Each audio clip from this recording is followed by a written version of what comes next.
Navbatdagi savol.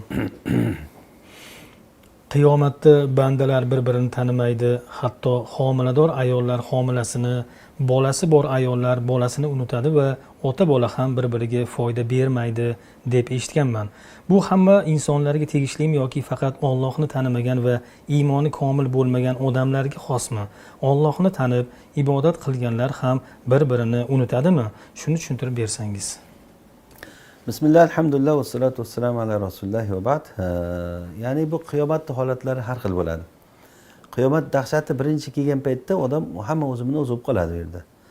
Hamma o'zini o'zi bo'lib qoladi, nafsi nafsi deb qoladi. Sirot ko'prigida hamma o'zim deb qoladi. Va mahshar maydonida turganda hamma o'zini o'ylab qoladi. Yoki qiyomat dahshati bo'lgan paytda homilador ayol homilasini tashlab qo'yadigan, yosh bola qarri odamga aylanib qoladigan holatlar. Mana shu holatlar bir dahshatli holatlarda hamma odam o'zini o'zi bo'lib qoladi. Lekin u holat uzun kechadigan, ya'ni mavqif ham, undan keyin hisob kitoblar va har xil holatlar, nimalar bosqichlari aytilgan-ku qiyomat alomatlarida, holatlarida. Ana shu holatlardagi uzoq vaqtlarda Alloh taolo mo'min odamlarga xotirjamlik berishi va odam o'ziga kelib, masalan, boshqa birodarlarni ko'rishi holatlari kelgan. Mesela iymonli odamlar va hum min fasa'in yawmaidin aminun deb kelgan mo'min kishilar o'sha kunda dahshatdan omonda bo'ladi. Va nufixa fis-sur fasa'iqa man fis samawati va man fil ardi illa man sha Alloh. Surga chalingan paytda butun osmon yerdagi hamma odam o'zidan ketadi. Illo Alloh istisno qilgan odamlar bor. Kimlar bular? Alloh biladi, ya'ni Alloh istisno qilyapti ularni. Kimlarligida tafsirlarda keng ixtilof bor. Ular kimlar ekanligi. Xullas, ya'ni qiyomat holatlari bosqichma-bosqich bo'ladi.